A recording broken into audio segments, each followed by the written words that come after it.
Hi, I'm Bob, the Mortgage Coach Mitchell. Thanks for tuning in today. We are continuing our series on the step-by-step process on how to buy a house.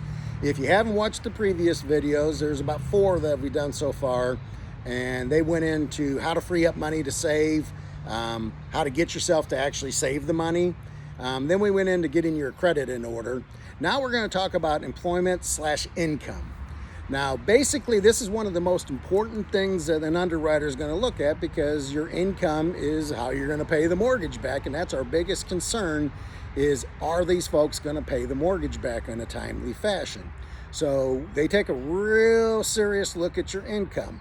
So the big thing, the guidelines state that in order for income to be counted for qualifying, it has to be considered effective. That means it has a history of being received and it's likely to continue. Now, that is a guideline, it's not a rule.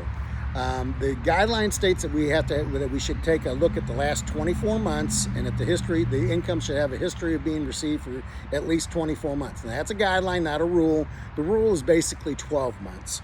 Okay, and it doesn't mean that you have to stay in the exact same job either. Okay, matter of fact, it doesn't even mean that you have to be in the exact same field, but if you can stay on the same job, that's better. If you can stay in the same field, that's better. The big thing to remember is don't job hop.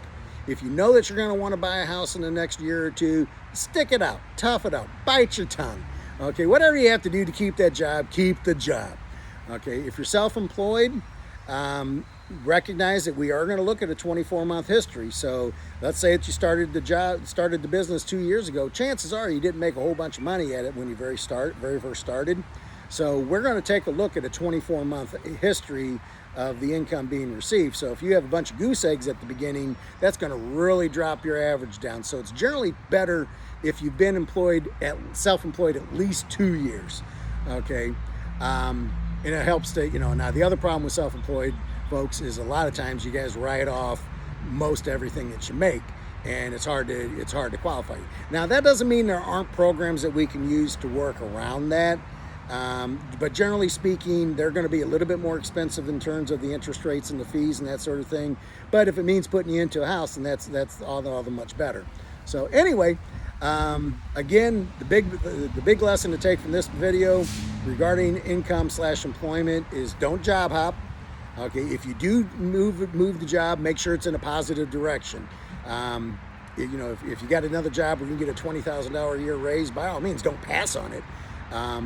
Recognize it's going to raise a red flag, and we're going to have to look at it. But if it makes sense, the underwriter is going to be cool with it. It's going to better your position to be able to pay the loan back.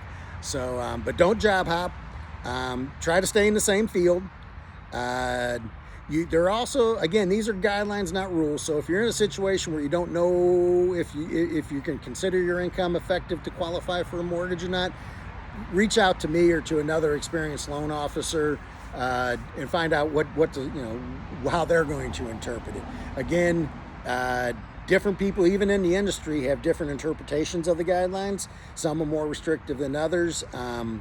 And some of them just actually aren't very good at what they do. So that's one of the importance of knowing your particular loan officer and what their experience level is and how much they know about income qualifying and that sort of thing. But again, my name is Bob, the Mortgage Coach Mitchell. If you have any questions about income qualifying or about your job situation or what it takes to get into a house, feel free to leave me a comment in the comment section below, or reach out to me through the website.